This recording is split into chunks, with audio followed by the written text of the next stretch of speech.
துளாராசி அன்பர்கள் உங்களுக்கு இந்த குரு பயிற்சி எப்படி இருக்கும் அப்படின்னா ஆல்ரெடி சனி பயிற்சியும் உங்களுக்கு ரொம்ப நல்லதாம்மா இருக்குது. ஃபஸ்ட்டு வந்து பாருங்கள், இந்த எல்லா பயிற்சிகளும் ரொம்ப சூப்பர் டூப்பராக இருக்கிறது ரிஷபத்துக்கு அப்படின்னு சொல்லலாம். ரெண்டாவது வந்து பார்த்திங்கன்னா துளாராசி அன்பர்கள் உங்களுக்கு தான்.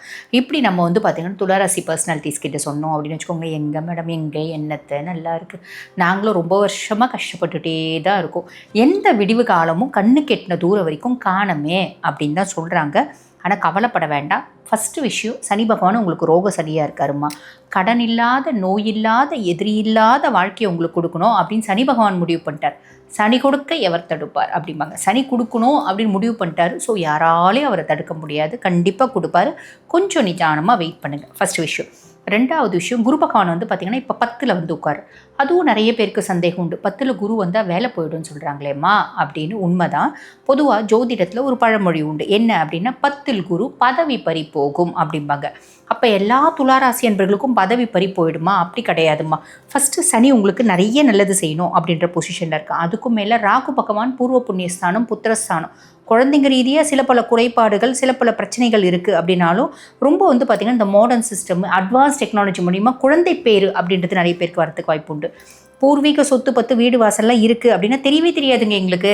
எங்கள் அப்பா பெரிய கோட்டீஸ்வர வீட்டு பையன் சொல்லியிருக்காங்க, எங்கள் அம்மாவை கல்யாணம் பண்ணிக்கிறதுனால அப்பயே எங்கள் வீட்டை விட்டு விலக்கி வச்சுட்டாங்க அப்படின்னு சொல்லலாம். வீட்டை விட்டு துரத்திட்டாங்க, இல்லை இவங்களே வந்துட்டாங்க. அப்போ இந்த காலகட்டம் எங்கள் பெரியம்மா வராங்க, எங்கள் அத்தை வராங்க, கையெழுத்து போடு அப்படின்னா, ஏன்னா வாரிசுதாரர்கள் கையெழுத்து போடணும் இல்லைங்களா, ஏதோ ஒரு ப்ராப்பர்ட்டி வியாபாரம் பண்ணுறாங்க, கையெழுத்து போடுங்கன்னு வராங்க. அப்போ தான் எங்களுக்கு சொத்து பத்து இருக்கிறது தெரிய வருது, நாங்கள் கோர்ட்டில் கேஸ் போடுறோம். இந்த மாதிரி ஒரு விஷயத்த சாகு பகவான் காமிச்சு கொடுத்துருவார். ராகுனால அந்த விஷயம் தெரியும். அதே மாதிரி கேத்து லாபஸ்தானத்தில் அப்படின்னும் போது நீங்கள் செய்யக்கூடிய தொழில் வெளிநாட்டில் போய் லாபம் ஈட்டக்கூடிய ஒரு தொழில் செய்வீங்க. ஆக இது எல்லாமே நல்லதாக இருக்குது. அப்போ இந்த 10ல் குரு பதவி பறி போகும் அப்படின்றத எப்படி நீங்கள் எடுக்கணும் அப்படின்னா, ரொம்ப எளிமையாக சொல்லணும் அப்படின்னா, வேலை செய்கிற இடத்துல வந்து பார்த்திங்கன்னா உங்களுக்கு ஒர்க் ப்ரெஷர்ஸ் அதிகமாக இருக்கும். எதனால் ஒர்க் ப்ரெஷர்ஸ் அதிகமாக இருக்கும்? ஆல்ரெடி நீங்கள் வந்து ஒரு மேனேஜருக்கு பிஏவாக இருக்கீங்க அப்படின்னு வச்சுக்கோங்களேன், அசிஸ்டண்ட்டாக இருக்கீங்க அப்படின்னா இந்த காலகட்டம் அந்த மேனேஜருக்கான போஸ்ட் உங்களுக்கு கிடைக்கும். நீங்கள் ஆல்ரெடி செஞ்சுருந்ததை விட ஹையர் போஸ்ட் அந்த உங்களுக்கு கிடைக்கிறதுனால இப்போ ஹையர் போஸ்ட் கிடைக்குது அப்படின்னு வச்சுக்கோங்களேன், கண்டிப்பாக பொறுப்புகள் அப்படின்றது அதிகரிக்கும். இன்க்ரிமெண்ட் அப்படின்றது உண்டு. 4000 5000 அதை 15000 20000 இன்க்ரிமெண்ட் கொடுக்குறான். வேலை அதிகமாகாதா? பொறுப்பு அதிகமாகாதா? டென்ஷன் அதிகமாகாதா? வேலை செய்கிற இடத்துல ப்ரெஷர்ஸ் அதிகமாகாதா? ஆக இந்த மாதிரி ப்ரெஷர்ஸ் அப்படின்றது இருக்கும்.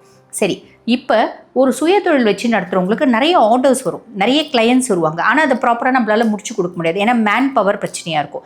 அப்போ நம்ம என்ன பண்ணோம், எந்த ஒரு விஷயத்தையும் பிளான் பண்ணாமல் செய்யக்கூடாது அப்படின்னு சொல்லுவாங்க பார்த்தீங்களா. அந்த மாதிரி நம்ம மேன் பவர் அப்படின்றது டெம்பரரி கொஞ்சம் பிளான் பண்ணிக்கணும். பிளான் பண்ணிட்டீங்க அப்படின்னா இந்த ப்ரெஷர்ஸ் இருக்காது, வருமானம் மட்டும் நம்மளுக்கு நல்லா வரும் அப்படின்னு சொல்லலாம். புரியுதுங்களா? ரொம்ப எளிமையாக சொல்லணும் அப்படின்னா இதுதான். ஆக உங்களுக்கு வேலையில் முன்னேற்றம் அப்படின்றது சாலிடாக வரும். செய்யக்கூடிய வேலையில் அடிமை தொழில் செய்கிறீங்க அப்படின்னா இன்க்ரிமெண்ட் ப்ரொமோஷன் உண்டு. அதே மாதிரி பார்த்திங்கன்னா சுயதொழில் வச்சு நடத்துறீங்க அப்படின்னா தொழில் மேலும் மேலும் மேலும் பெருகும், ப்ரெஷர்ஸ் ஜாஸ்தியாகும்.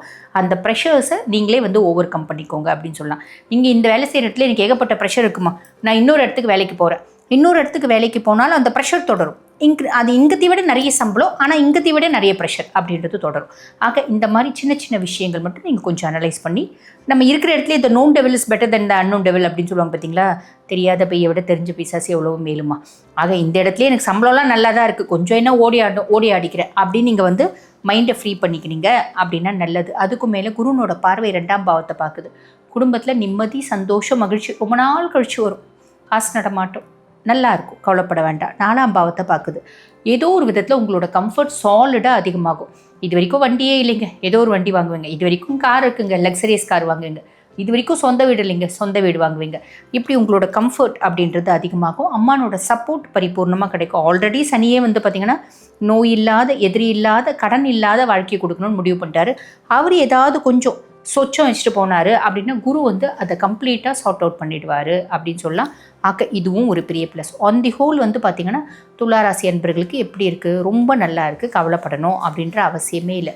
இருந்தாலும் பரிகாரம்னு ஏதாவது ஒன்று சொல்லுவீங்களேம்மா, அது என்னம்மா பரிகாரம் அப்படின்னா, எச்சரிக்கையாக இருக்க வேண்டியது நம்ம வந்து பிளான் பண்ணி செய்யணும். ரொம்ப சிம்பிள். பரிகாரம் என்ன அப்படின்னா, இந்த பாடி சரவணா ஸ்டோர்ஸ், இந்த சென்னை சுற்றி இருக்கவங்க பாடி சரவணா ஸ்டோர்ஸ் பக்கத்தில் திருவள்ளிதாயம், சரவணா ஸ்டோர்ஸ் பின்னாடியே இருக்கும், திருவள்ளிதாயம் அப்படின்ற ஒரு சிவஸ்தலம், திருவள்ளேஸ்வரர் இருப்பார். அங்கே போயிட்டு ஈசனை வழிபாடு பண்ணிவிட்டு அம்பிகை வழிபாடு பண்ணிவிட்டு அதுக்கப்புறம் வந்து பார்த்திங்கன்னா குரு பகவானை வழிபாடு பண்ணிட்டு வரணும். அதே மாதிரி அங்கே வந்து பசுமடம் இருக்குது. அந்த பசுக்களுக்கு எல்லாரும் அகத்திக்கீரையே கொடுக்காதீங்க, அகத்திக்கீரையே கொடுக்கணுன்றது இல்லை.